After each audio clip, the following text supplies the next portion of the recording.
اسی کی مبارکباد پیش کرتا ہوں اور ان تمام پاکستان کے آفیسرز، چاہے وہ برسلز میں ہیں چاہے وہ پاکستان میں ہیں، جنہوں نے اس کے لیے کاوشیں کی، وہ سب لائق تحسین ہیں۔ جیسا کہ آپ کو علم ہے کہ میاں محمد نواز شریف صاحب انشاءاللہ 21 اکتوبر کو تشریف لا رہے ہیں، تو میں آج یہ بڑے ادب سے یہ بات کرنا چاہتا ہوں کہ یہ سوال اب آپ کو بار بار نہیں پوچھنا چاہیے کہ وہ آ رہے ہیں یا نہیں آ رہے، یہ اب بات ختم ہو جانی چاہیے۔ اللہ تعالیٰ کو منظور ہوا انشاءاللہ تو وہ 21 اکتوبر کو مینار پاکستان تشریف لائیں گے۔ میں اختصار کے ساتھ کچھ باتیں 16 ماہ کی حکومت کے حوالے سے کرنا چاہوں گا، جو مخلوط حکومت تھی ہماری۔ اس میں ہمیں ہمالیہ نما چیلنجز بھی ملے، مشکلات بھی ملی، دھرنے بھی تھے، لانگ مارچز بھی تھے، تاریخ کا سب سے بڑا سیلاب آیا تھا، یہ سب آپ کو علم ہے۔ پھر مہنگائی جو کہ ہم نے پچھلی حکومت سے ٹرانسفر ہوئی، اس میں بتدریج اضافہ ہو رہا تھا، اور IMF کا ایک بہت بڑا ایک چیلنج ہمارے سامنے تھا۔ پچھلی حکومت نے وہ تمام شرائط طے کی تھیں اور پھر خود ہی ان شرائط کو ماننے سے انکار کر دیا، اور جب ووٹ آف نو کانفیڈنس کا مرحلہ قریب آ رہا تھا تو انہوں نے اپنی ذاتی سیاست اور اپنے ذاتی جو ان کے مقاصد تھے اس کی خاطر ریاست کو تباہ کرنے کا فیصلہ کیا۔ یہ وہ عوامل ہیں جو آپ سب اچھی طرح جانتے ہیں۔ ہمارے لیے بڑا آسان تھا کہ ہم ووٹ آف نو کانفیڈنس، جو کہ ایک آئینی جو حق ہے، اس کو استعمال کرتے ہوئے وہ کامیاب ہوا۔ ہم فی الفور اپنی سیاست کو بچانے کے لیے ریاست کو ڈبو دیتے، یہ کوئی مشکل کام نہیں تھا، لیکن بطور ایک پاکستانی کے ایک ذمہ دار حکومت کے سربراہ ہونے کے ناطے میرا اور میرے قائد میاں محمد نواز شریف اور مخلوط حکومت کے تمام زعماء کا فرض تھا کہ اگر سیاست کو نقصان پہنچتا ہے پہنچے، ریاست بچ جائے۔ اور پھر آپ نے دیکھا کہ تاریخ کا سب سے بڑا سیلاب آیا، اس سے ہم نے نپٹنے کے لیے جو بھی وسائل، وقت، توانائیاں صرف کی۔ مہنگائی اپنے بتدریج وہ بڑھ رہی تھی، اس کو ہم نے قابو کرنے کے لیے پوری کوشش کی۔ کس حد تک ہم کامیاب ہوئے آپ کے سامنے ہے۔ میں ایک خطا کار انسان ہوں، یہاں پر نہ غلط بیانی کروں گا، اور ہمیشہ کوشش کی کہ غلط بیانی سے بچا جائے۔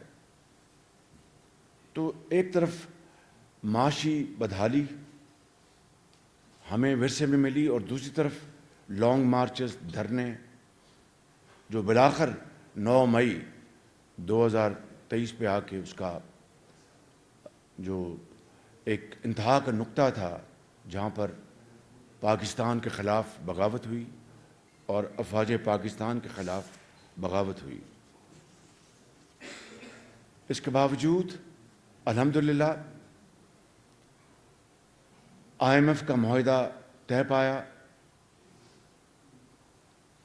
کسان پیکج 2000 ارب روپے کا دیا گیا، جس کے نتیجے میں اس سال جو گندم 10 سالہ ریکارڈ ہے اس کی پیداوار کا، الحمدللہ اور پھر یقیناً صوبائی حکومتوں کے کوشش سے ابھی کاٹن بھی اس میں بھی پچھلے سالوں کے مقابلے میں بہت پیداوار میں بہتری آئی ہے. مگر اگر یہ کہا جائے کہ ہم 16 ماہ میں ہر میدان میں کامیاب ہوئے تو میں سمجھتا ہوں کہ وہ کہنا میرے لیے مناسب نہیں ہے. لیکن میں یہ ضرور کہوں گا کہ ہم نے مسائل حل کرنے کے لیے جان توڑ کوشش کی، اس میں کوئی کمی نہیں کی. وسائل کو بچانے کے لیے آپ اندازہ کریں کہ اگر خدا نخواستہ پاکستان دیوالیہ ہو جاتا تو کیا صورت گری ہوتی. پیٹرول پمپ خالی ہوتے، قطاریں لگی ہوتی، زندگی بچانے والی ادویات ناپید ہوتی. ہماری جو امپورٹس جس کو درآمدات کہتے ہیں، جو ضروری درآمدات، تیل، ادویات، خوراک، مشینری، صنعت کے لیے، زراعت کے لیے، را مٹیریلز، خام مال، ان کی جو ایل سیز نہ کھل پاتی، اگر وہ کھلتی بھی تو باہر کے بینک اس کو منظور نہ کرتے، اس کو انڈورس نہ کرتے. آپ دکانوں پر قطاریں لگی ہوتی، دوائیاں نہ مل رہی ہوتی، روزمرہ کی اشیاء وہ نہ مل رہی ہوتی، پیٹرول کے اوپر قطاریں لگی ہوتی، بینکس کے اوپر چڑھائی ہو گئی ہوتی، لوگ پیسے اپنے بینکوں سے نکالنے کے لیے وہاں پر توڑ پھوڑ کر رہے ہوتے، صنعتوں سے لاکھوں لوگ بے روزگار ہو جاتے.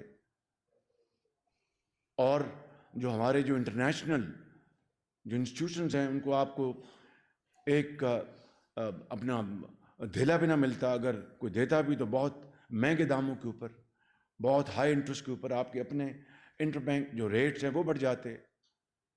قصہ کو ہوتا کہ لاکھوں لوگ بے روزگار ہوتے. یہاں پر ایک خدا نخواستہ ہنگامہ ہوتا، ہر طرف جلوس نکل رہے ہوتے. یہ ہے وہ ایک کانسیکوینشل ایک امپیکٹ خدا نخواستہ اگر پاکستان دیوالیہ ہو جاتا. تو میری نظر میں پاکستان کو دیوالیہ پن سے بچانے کے لیے اللہ تعالیٰ نے جو ہماری مدد کی، اور میں اپنے قائد میاں محمد نواز شریف اور مخلوط حکومت کا شکر گزار ہوں کہ انہوں نے پورا اس میں ساتھ دیا. اب آگے چلتے ہیں تو آپ دیکھیں کہ ہم نے بجٹ میں یوتھ پیکج دیا. میں تفصیل میں نہیں جا رہا، جس میں ووکیشنل ٹریننگ کے لیے یوتھ لونز اربوں روپے کے دیے ہم نے، سپورٹس کے لیے لیپ ٹاپس دیے، جو ماضی کا نواز شریف کی لیڈرشپ میں ایک تسلسل ہے.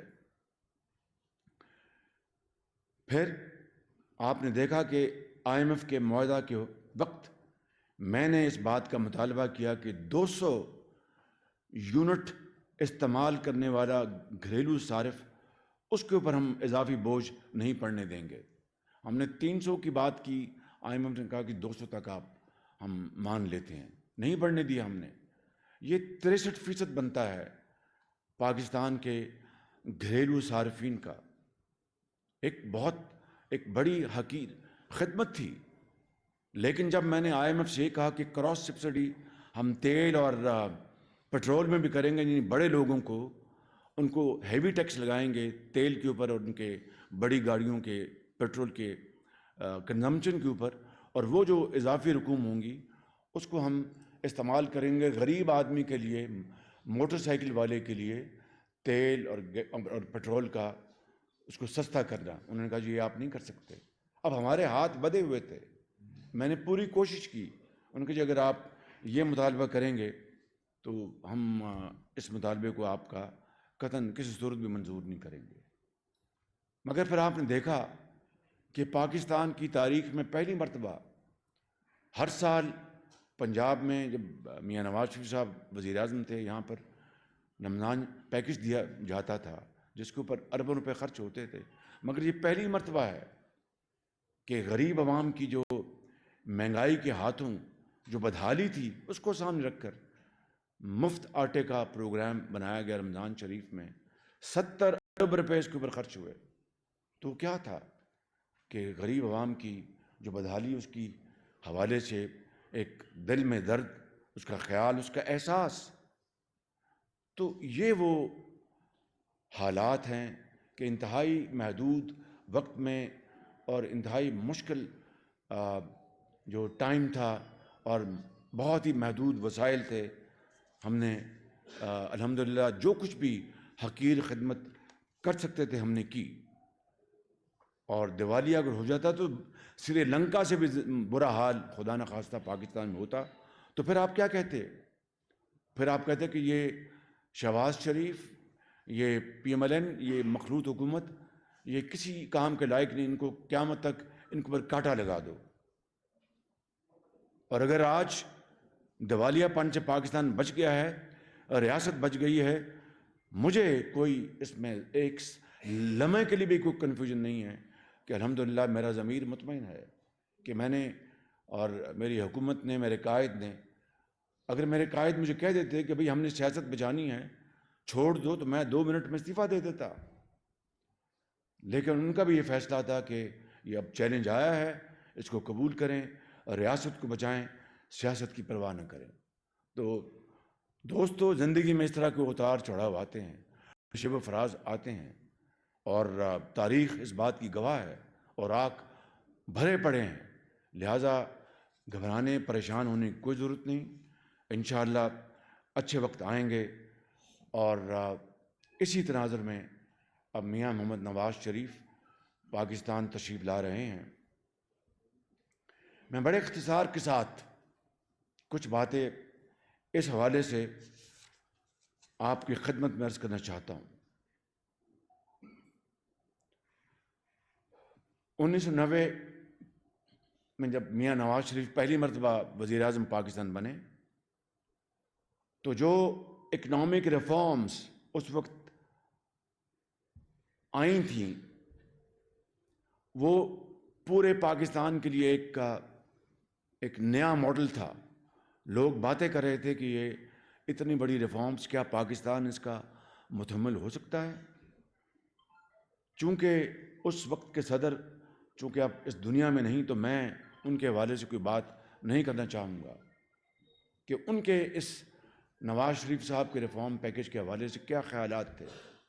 لیکن یہ حقیقت ہے کہ پاکستان کا روپیہ، اس کی قدر ہندوستان کے روپے سے زیادہ تھی، اور ہندوستان کے وزیر خزانہ نے میاں نواز شریف کے اس اکنامک ریفارم ماڈل کو وہاں پر اس کو کاپی کیا ہندوستان میں، اور کوئی چھپایا نہیں. نمبر 2، 1997 میں جب میاں نواز شریف صاحب دوسری مرتبہ وزیر اعظم منتخب ہوئے، تو آپ کو اچھی طرح علم ہے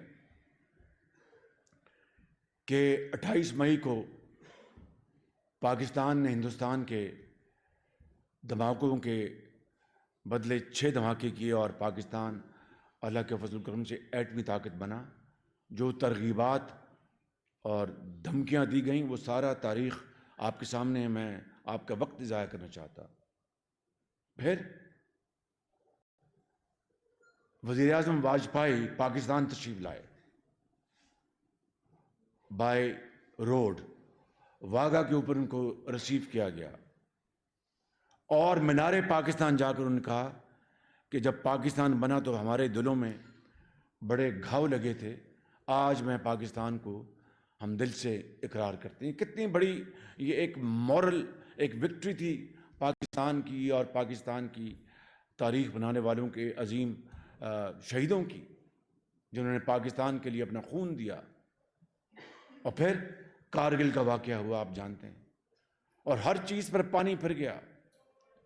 یا تو کارگل کے ذریعے نہ کشمیر فتح کر لیتے تو آج تاریخ اور ہوتی. کارگل کا جو واقعہ ہے، اس کے جو ایک شدید نقصانات ہیں، وہ آپ سب کے سامنے ہیں. انٹرنیشنل، معاشی، سماجی، انٹرنیشنلی ہمارا بائیکاٹ کر دیا گیا. اور کارگل کا یعنی بے بنیاد طور پر نواز شریف کو ذمہ دار ٹھہرانے کی ایک بھونڈی کوشش کی گئی. اور وہ نواز شریف جو پھر 4 جولائی 1999 کو امریکہ تشریف لے گئے، وہاں پر صدر بل کلنٹن سے ملاقات ہوئی، اس کے نتیجے میں کارگل کی لڑائی بند ہوئی۔ نواز شریف نے پاکستان کو تو بچا لیا، محفوظ کر لیا، مگر اپنے اقتدار کو انہوں نے قربان کر دیا۔ پھر جو حالیہ 2013 اور 17 کا 18 کا جو دور ہے، وہ سب آپ کے سامنے ہیں۔ بھائی ذرا مہربانی کرے میری بات ذرا غور سے سن لیں پلیز، یہ باتیں بعد میں ہو جائیں گی۔ 2017 سے لے کے 18 تک سارا جو دورانیہ آپ کے سامنے ہیں، میں تفصیل میں نہیں جاؤں گا، صرف 3-4 باتیں عرض کرنا چاہتا ہوں۔ میں جانتا ہوں کہ میاں نواز شریف نے سی پیک کو پاکستان میں لانے کے لیے کیا کاوشیں کی، اور اس کے راستے میں کیا کیا پہاڑ نما رکاوٹیں کھڑی کی گئی۔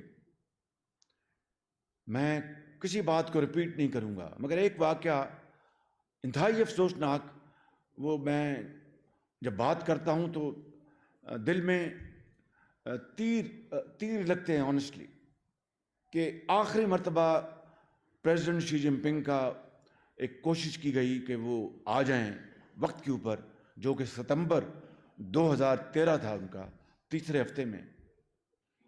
تو اس سے ایک رات چند رات پہلے 11 بجے مجھے چینی سفیر نے کہا کہ شہباز شریف صاحب، دورہ جو ہے ملتوی ہو گیا، یہاں پر دھرنے والے اٹھنے کو تیار نہیں، تو کوئی ہم سیکیورٹی رسک نہیں لے سکتے۔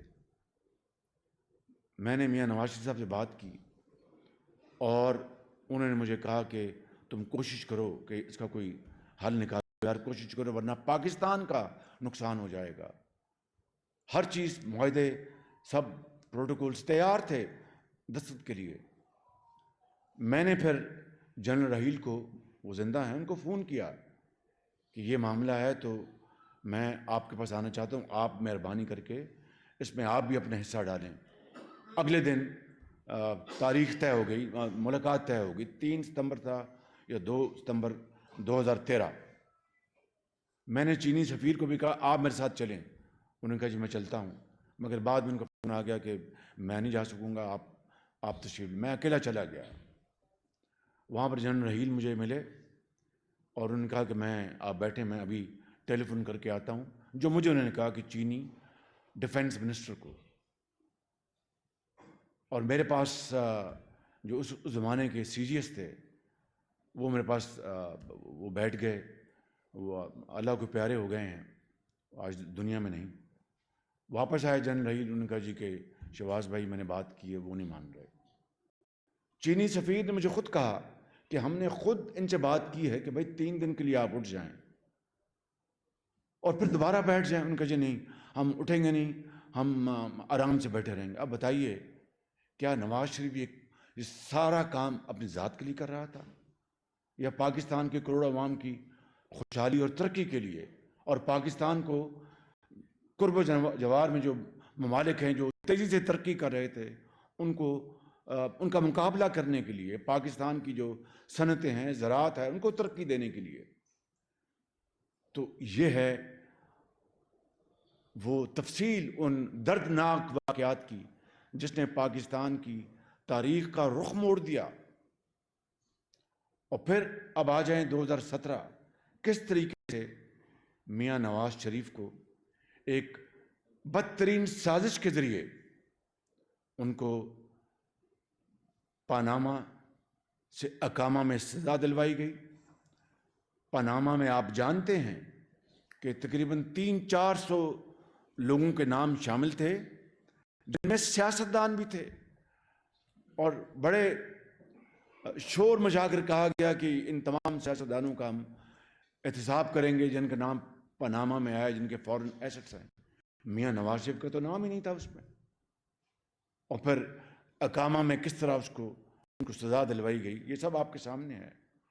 وہاں سے ترقی اور خوشحالی کا جو سفر تھا، اس کے اوپر کاری ضرب لگائی گئی، ایک جو ماڈل تیار کیا گیا تھا اس کو آگے لانے کے لیے پوری پاکستانی قوم کا ترقی کا سفر وہاں پر ختم کر دیا گیا، اس کو چھین لیا گیا۔ میں نے لندن میں کہا، میں پھر یہ دہراتا ہوں کہ خالی نواز شریف سے مینڈیٹ نہیں چھینا گیا۔ ساری دنیا جانتی ہے کہ پنجاب میں آخری دن بھی الیکشن میں ہم پنجاب میں جیت چکے تھے، جیت رہے تھے نہیں، جیت چکے تھے۔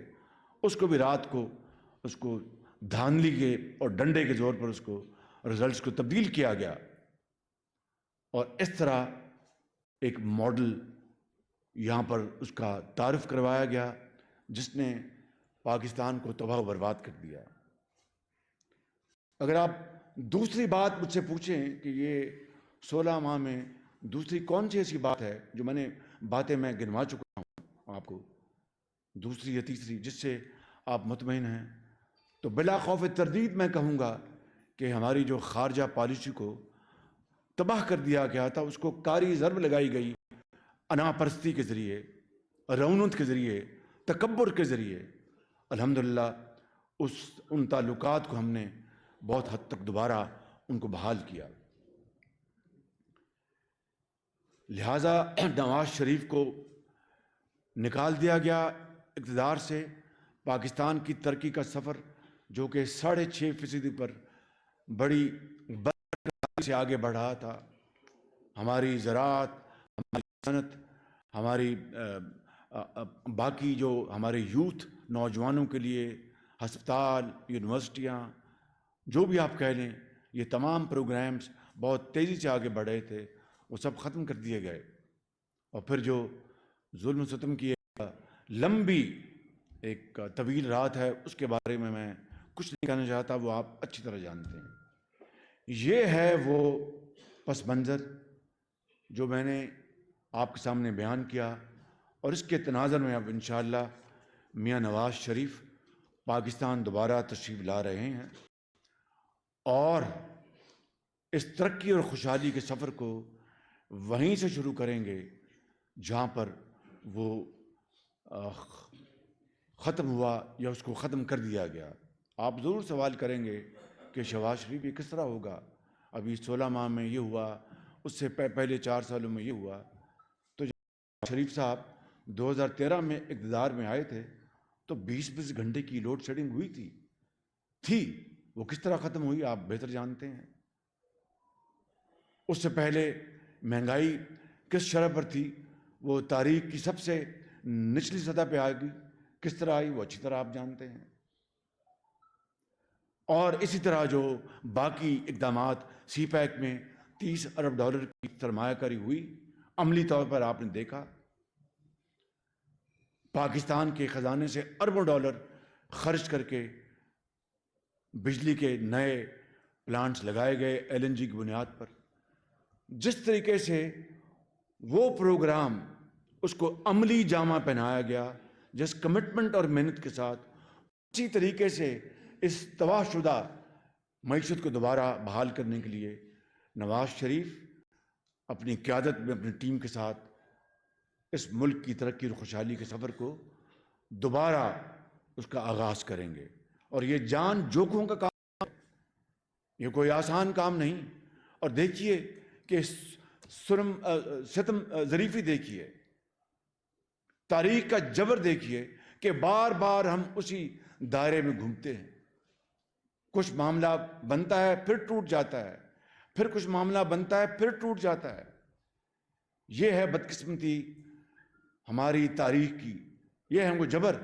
وگرنہ جن قوموں نے ترقی کی وہاں پر پولیٹیکل یعنی سیاسی اسٹیبلٹی آئی، معاشی ترقی آئی، جو کہ آپس میں یہ دونوں جڑے ہوئے دو نام ہیں، لازم و ملزوم ہیں۔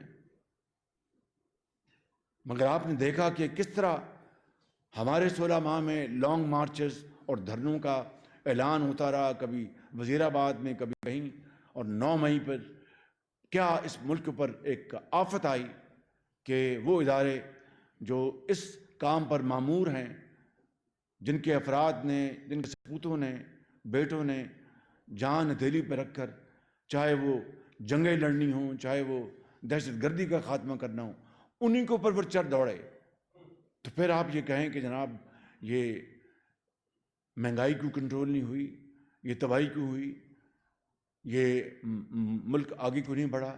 یہ ہے وہ پس منظر جو میں چاہتا تھا کہ میں آج آپ کے سامنے پیش کروں اختصار کے ساتھ، اور یہ بتانا چاہتا ہوں کہ انشاءاللہ میاں نواز شریف تشریف لائیں گے، وہ اپنا جو معاشی پروگرام ہے، جو قوم کی اس تقدیر کو بدلنے کا جو ان کے ذہن میں خاکہ ہے، وہ 21 اکتوبر کو خود اپنی زبانی مینار پاکستان میں آپ کو انشاءاللہ اپنی زبان سے بتائیں گے، اور وہ پروگرام ہے جس سے پاکستان انشاءاللہ تیزی سے آگے بڑھے گا، اور ان کی ٹیم کے یہ ممبر اور جو اس کمرے میں موجود نہیں، سب مل کر وہ شبانہ روز محنت کریں گے اور پاکستان کی تقدیر ضرور بدلیں گے انشاءاللہ۔ بہت شکریہ۔